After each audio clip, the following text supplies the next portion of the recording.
Bonjour Christophe Bousselier. Bonjour. Bousselier. Merci d'avoir accepté ce rendez-vous du Club Lamartine qui est diffusé en vidéo sur YouTube et Facebook et en podcast sur iTunes, Deezer et Spotify. Christophe Bousselier, plus jeune, vous avez été acteur, entre autres dans La Guerre des boutons, Eh Un oui. éléphant, ça trompe énormément, Nous irons tous au paradis, Courage fuyons, Clara et les chic types. Mais le rôle qui vous a fait connaître peut-être de façon plus importante pour ma génération, c'est celui du documentaliste Ah, Francis Cézet dans thèse, Prof. Et voilà, thèse d'enfant. si un jour on m'avait dit que je vous interview, on aurait cet échange aujourd'hui.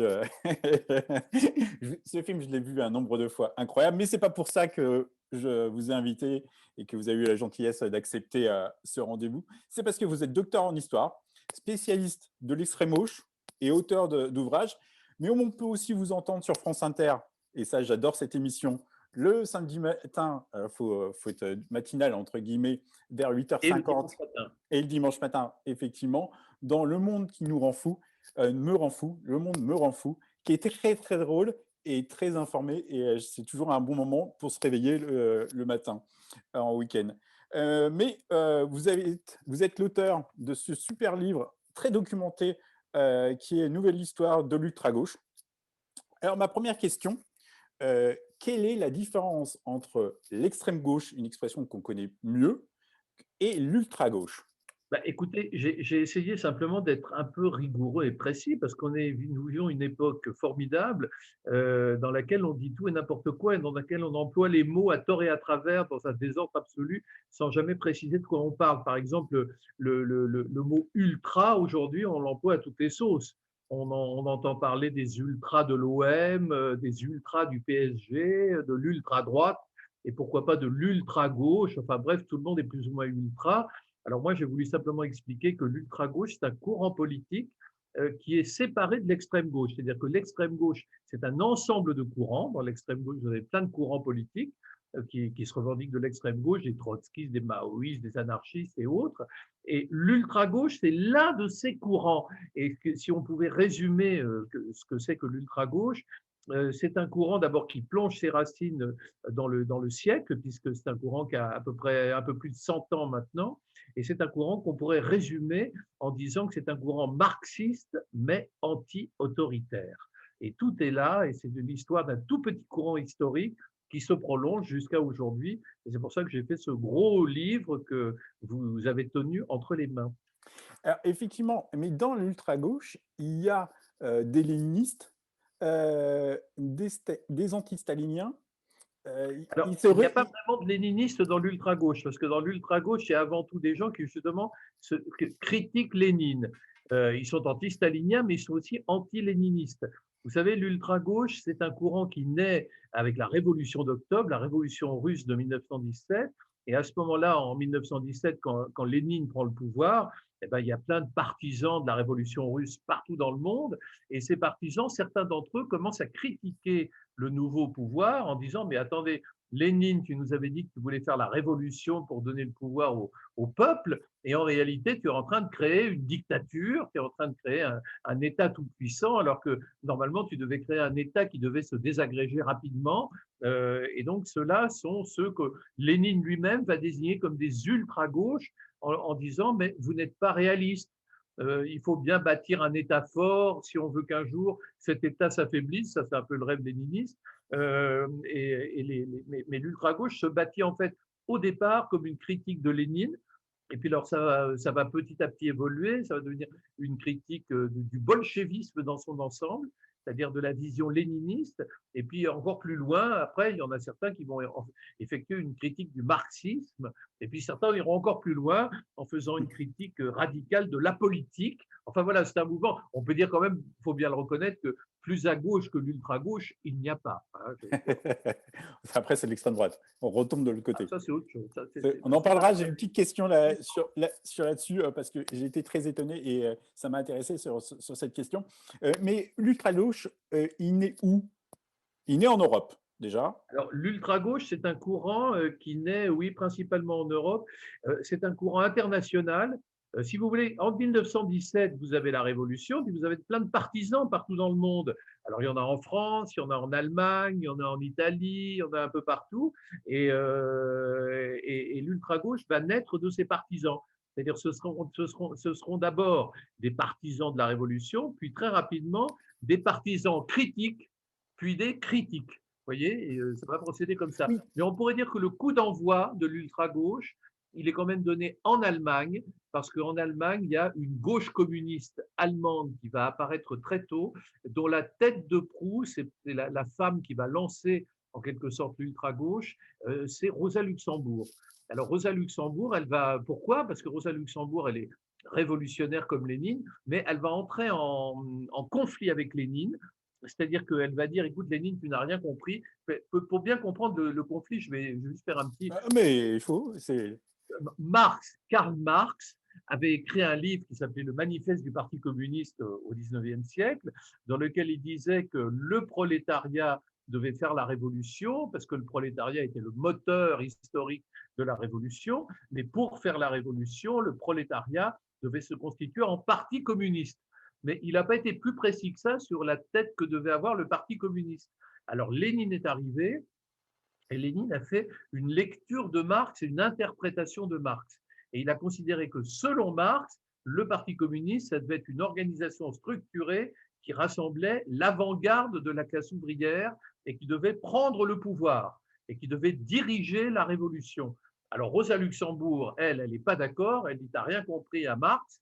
En réalité, oui, il faut un parti communiste, mais ce parti communiste ne doit surtout pas diriger, il ne doit surtout pas prendre le pouvoir, parce que si tu prends le pouvoir, tu le garderas. Et ça ne sera pas la vraie révolution des travailleurs qu'on souhaite. C'est ça la divergence tactique. Simplement, évidemment, Rosa Luxembourg, elle est beaucoup plus dans, on pourrait dire, entre guillemets, peut-être l'utopie communiste.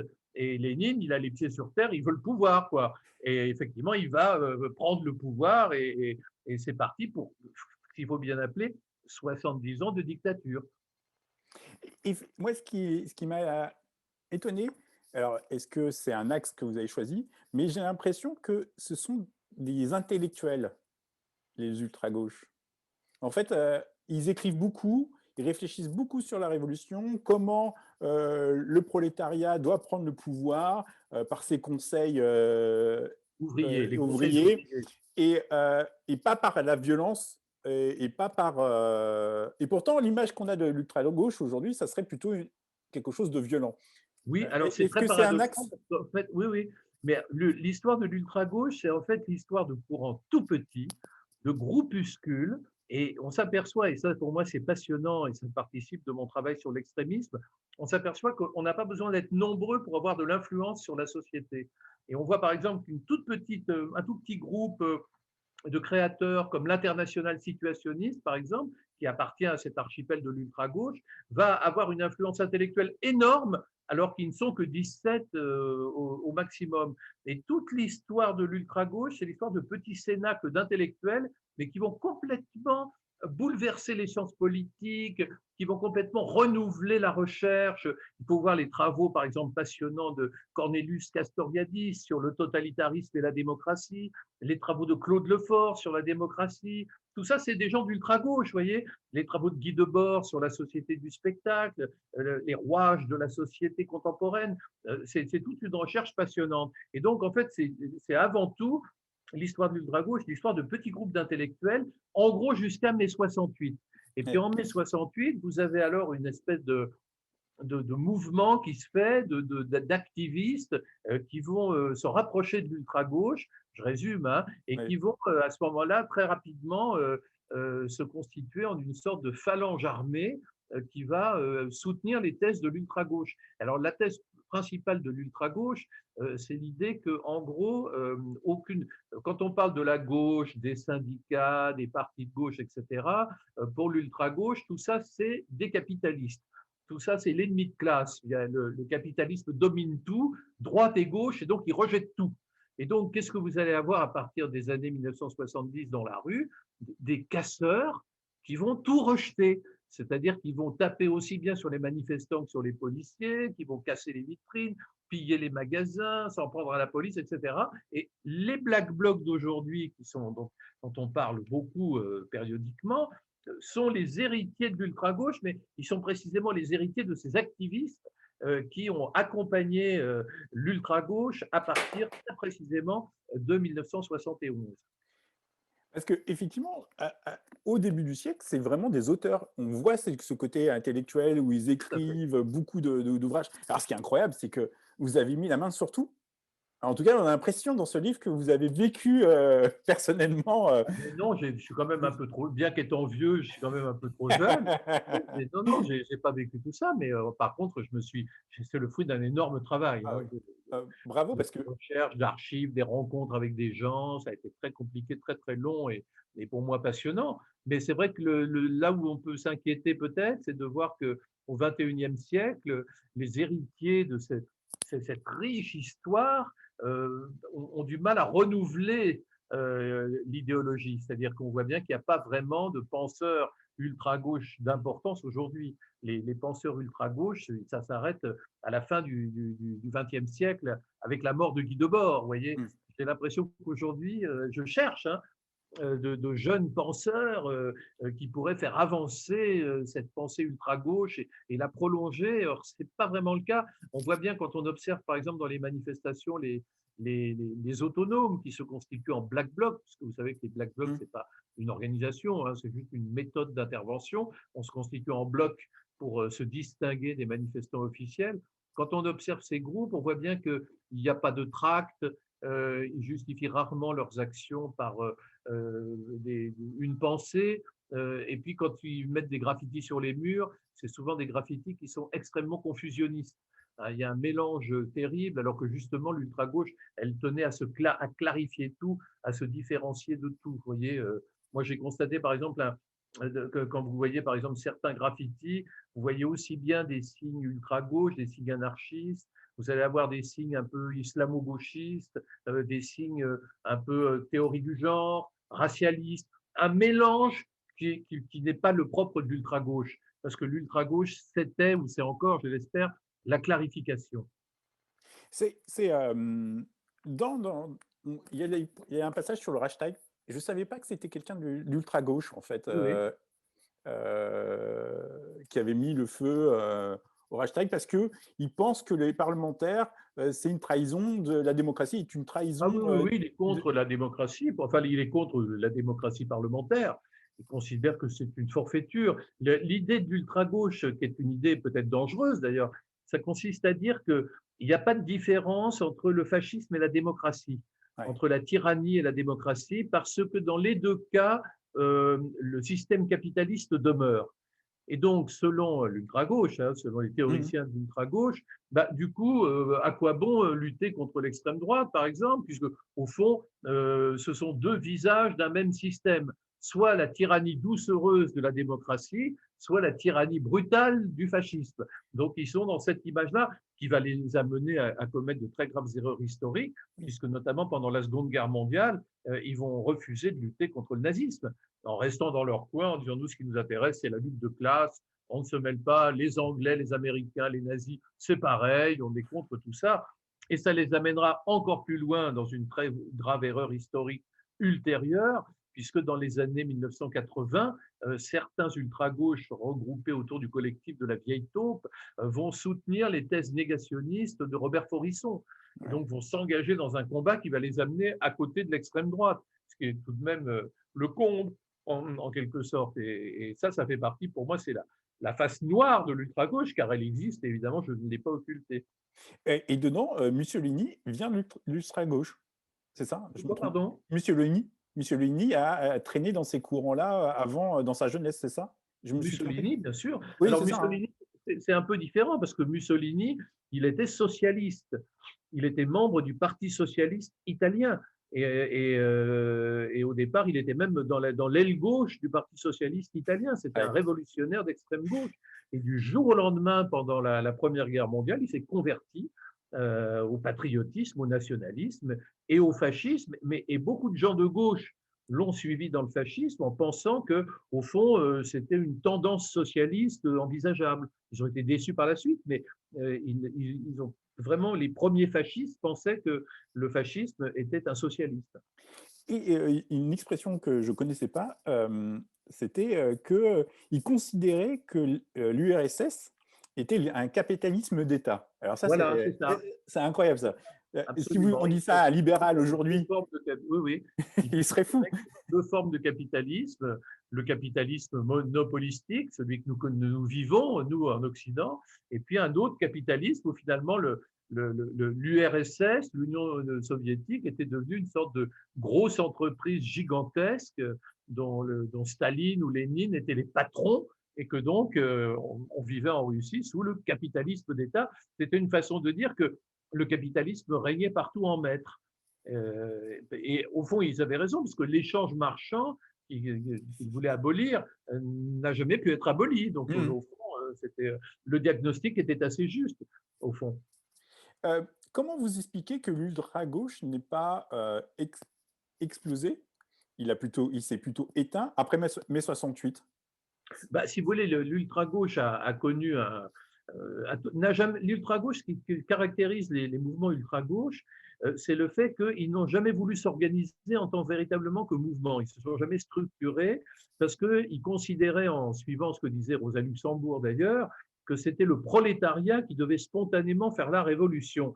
Et donc, il ne fallait surtout pas qu'ils prennent la tête des mouvements. Et donc, contrairement à leurs camarades d'extrême gauche traditionnels comme les maoïstes ou les trotskistes, par exemple, ils ne se sont jamais organisés, ils n'ont jamais formé de groupe, si vous voulez, de sorte qu'ils ont toujours été présents avec des idées, des tracts, des brochures, des choses comme ça, mais ils n'ont jamais été nombreux puisqu'ils ne recrutaient pas. Donc, ils étaient dans des groupes de théoriciens ou alors des bandes d'autonomes, mais sans aucun désir d'accroître leur nombre, si vous voulez. Et après 68, où ils auraient pu devenir très nombreux, Hmm.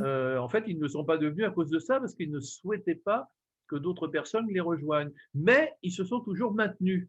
Et pour moi, la grande surprise, ça a été de voir au début du 21e siècle, ça a été de voir que l'ultra-gauche renaissait de ses cendres. C'est-à-dire que moi, j'étais persuadé, les observant depuis très longtemps, j'étais persuadé que l'ultra-gauche allait mourir de sa belle mort à la fin du XXe siècle. Qu'en gros, c'était un courant qui allait s'éteindre et qu'on allait le mettre. Voilà. Pas du tout. L'ultra-gauche est repartie. Elle est repartie pourquoi? Parce que l'une des bonnes idées de l'ultra-gauche dès les années 1970, ça a été de mettre en avant la lutte contre ce qu'elle appelait les nuisances. Et les nuisances, c'était en fait les nuisances environnementales. Et au fond, grâce à l'écologisme radical, qui n'est pas l'écologisme que nous connaissons, qui est un écologisme très dur, très particulier, l'ultra-gauche a réussi à renaître, et c'est notamment l'ultra-gauche qui a inventé un concept qui a fait fortune au XXIe siècle, qui est le concept des ZAD, Hmm. ce qu'on appelle les zones à défendre, que l'ultra-gauche appelle plutôt des zones d'autonomie défensive ou des zones d'autonomie durable. Ça, c'est complètement un concept qui a été forgé, inventé de toutes pièces par les groupes ultra-gauche. Au moment de mai 68, il y a quand même des gens qui sont devenus connus après coup, qui viennent de cette ultra-gauche, qui est Edgar Morin, Daniel Cohn-Bendit, parce qu'on a plutôt l'habitude de dire que Daniel Cohn-Bendit est d'extrême gauche, mais non, il est de l'ultra-gauche et de ce Oui, oui, oui, oui, mouvement-là. Daniel Cohn-Bendit, il appartient en mai 68 à un groupe un peu informel, évidemment, qui se rassemble autour d'une revue. Cette revue, c'est Noir et Rouge. Et alors, c'est un groupe qui essaie d'établir une synthèse entre le marxisme et l'anarchisme, et qui est sur des positions ultra-gauche. Et Cohn-Bendit fait partie de cette mouvance, et c'est un groupe qui va, comme tous les groupes ultra-gauche d'ailleurs, refuser de se structurer, et qui va d'ailleurs en 1970, je crois, si ma mémoire est bonne, se détruire en devenant le groupe non-groupe. Donc, est-ce que tu veux rejoindre le groupe non-groupe? Bah, écoute, pourquoi pas, puisque c'est pas un groupe. Enfin, voilà, et Cohn-Bendit fait partie effectivement de cette mouvance-là, absolument. Alors, vous en avez fait allusion à l'instant. Dans votre livre, à un moment, on voit cette ultra-gauche basculer dans l'antisémitisme. Je voulais avoir votre avis aujourd'hui sur l'expression qui fait vague en ce moment, qui est l'islamo-gauchiste. Oui. ou l'islamo-gauchisme d'aujourd'hui. Qu'est-ce que vous en pensez, vous, en tant que spécialiste de l'extrême gauche, de cette Ben, expression? l'islamo-gauchisme est une réalité, mais de quoi parle-t-on? Parce qu'en fait, je trouve que là encore une fois, c'est un mot valise qu'on emploie à toutes les sauces. En fait, quand on parle de l'islamo-gauchiste, on parle de très peu de monde. On parle de petits groupes, de petits courants d'extrême gauche, la plupart du temps trotskistes et parfois staliniens, qui, pour des raisons tactiques, ont choisi dans les années 2000 de passer des alliances, des accords à la base avec des mouvements islamistes. C'est ça, et c'est une réalité. Alors, c'est le principal groupe qui a fait ce choix idéologique, c'est le NPA, le Mmh, nouveau parti anticapitaliste. qui Et avait du coup, il présenté. a entraîné dans ce choix toute une kyrielle de petits groupes qui le suivaient, l'escortaient, et toute une mouvance associative. Vous savez, le NPA, il est bordé de toute une mouvance d'associations d'aide aux migrants, de lutte contre le racisme, etc. Et en fait, tous ces groupes ont épousé ces positions-là. Donc l'islamo-gauchisme, ça existe, mais si vous voulez, quand la ministre de l'Éducation, Frédérique Vidal, dit que, par exemple, l'islamo-gauchisme gangrène l'université, je pense qu'elle commet une erreur sémantique parce qu'elle confond l'islamo-gauchisme avec un autre phénomène, lui très universitaire, qui est le phénomène de la pensée racialiste, hein, Mmh. ce qu'on appelle les pensées décoloniales. Et alors là, c'est autre chose, ça n'a rien à voir avec l'islamo-gauchisme. Donc, il ne faut pas tout mélanger. L'islamo-gauchisme, ce n'est jamais quelques militants, plusieurs, on va dire quelques centaines de militants qui font ce choix tactique, à mon avis, dangereux, de s'allier avec des mouvements islamistes. C'est un fait, ils ne peuvent pas le nier.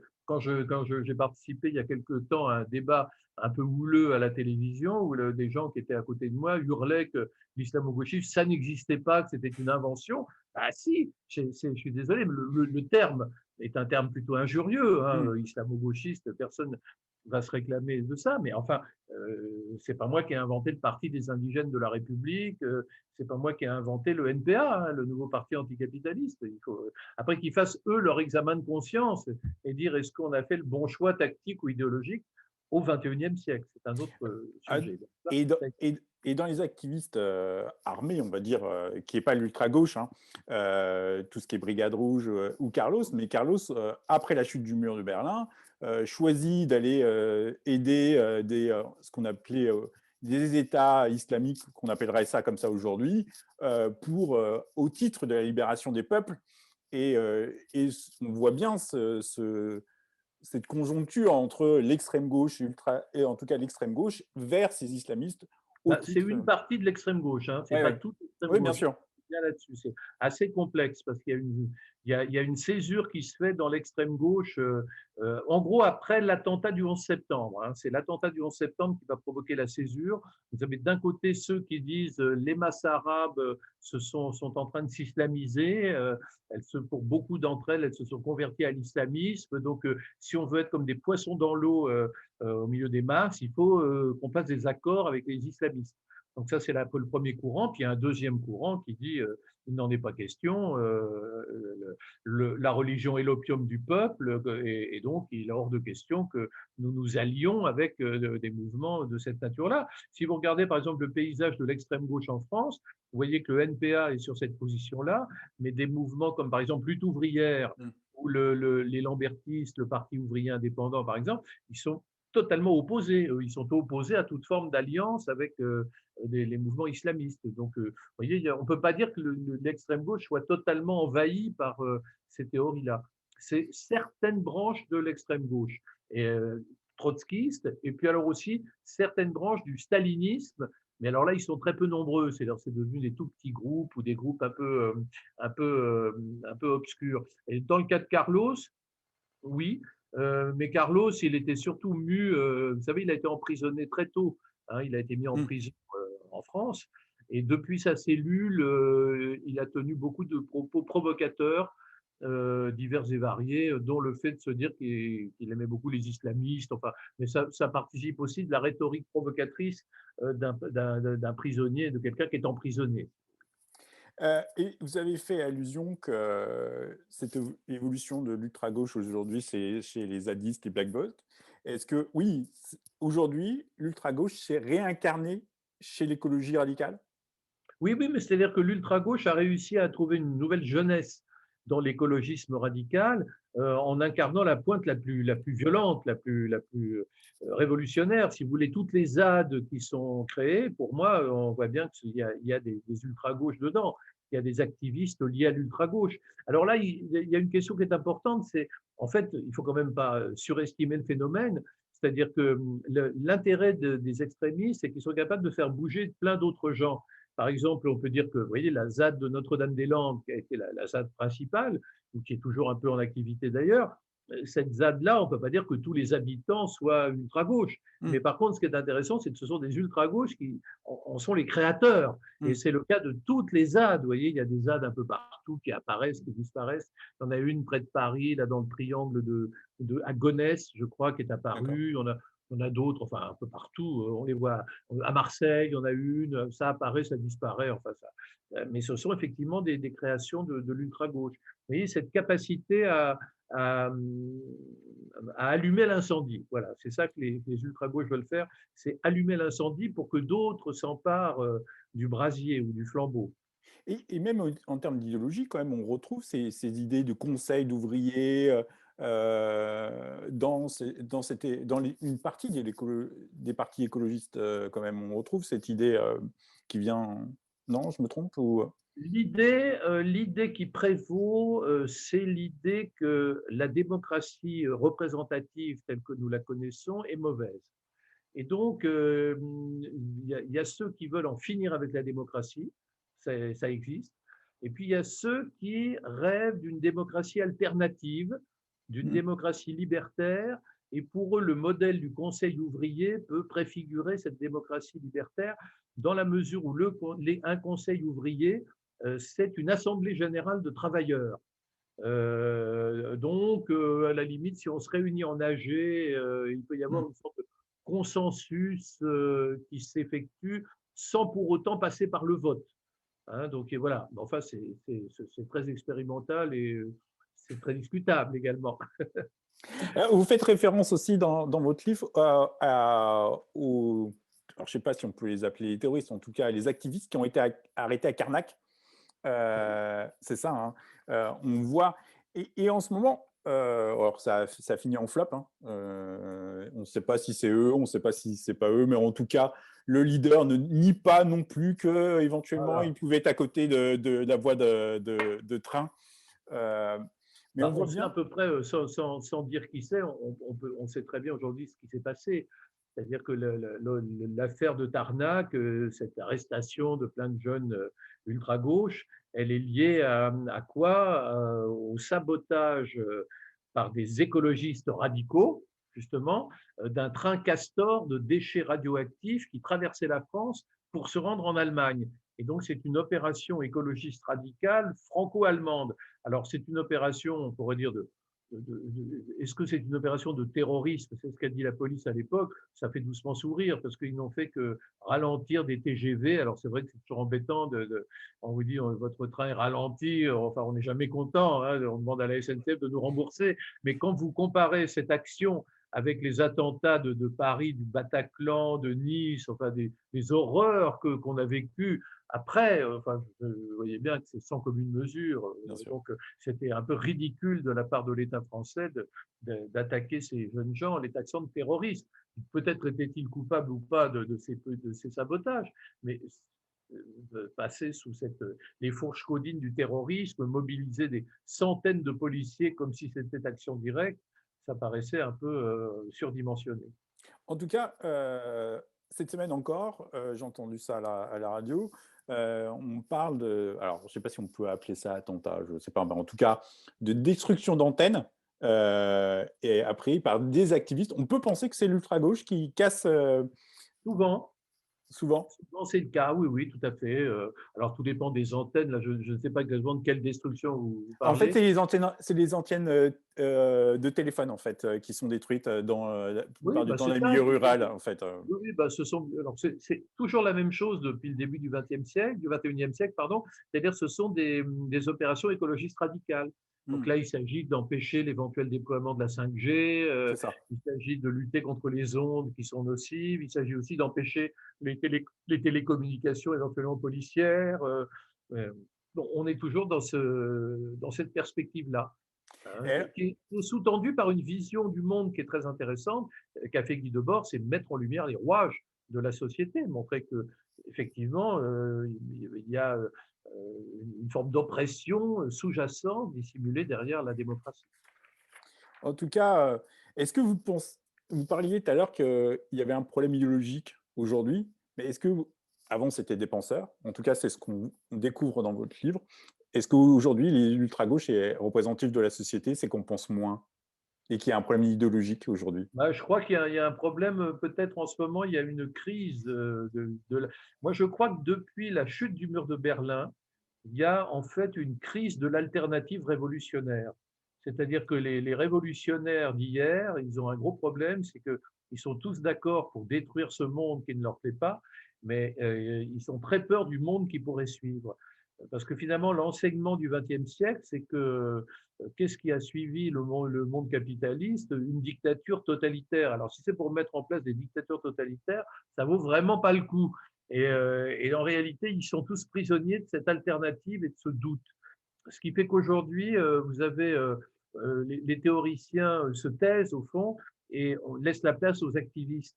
Et les activistes, eux, ils sont avant tout mus par le désir de détruire, parce qu'ils en veulent à ce monde, ils sont en colère, mais ils n'ont pas forcément une idée claire de ce qu'ils pourraient mettre à la place quand ils auront tout détruit. Vous voyez. Et donc, en fait, c'est ça le problème. C'est aujourd'hui peut-être une crise de l'alternative révolutionnaire qui provoque une crise de la pensée dans l'extrême gauche. Bon, en tout cas, merci pour cet entretien. Merci d'avoir accordé ce temps au Club Lamartine. Vraiment, je conseille votre livre, Christophe Boursellier, La nouvelle histoire de l'ultra-gauche. Un livre très, très documenté. On a l'impression qu'on est dans les réunions parce que vous allez vraiment dans des détails incroyables. Même les conversations, elles sont dedans. Merci. J'encourage aussi les gens à écouter votre chronique sur France Inter le samedi matin et le dimanche matin vers 8h50. Ce monde me rend fou. Elle est rigolote, elle est instructive, elle est riche et ça fait du bien. Et encore une fois, merci. Vous êtes docteur en histoire, spécialiste de l'extrême gauche. Merci Christophe Boursellier. Mais vraiment, c'était un honneur de vous recevoir aujourd'hui. Un plaisir. Merci.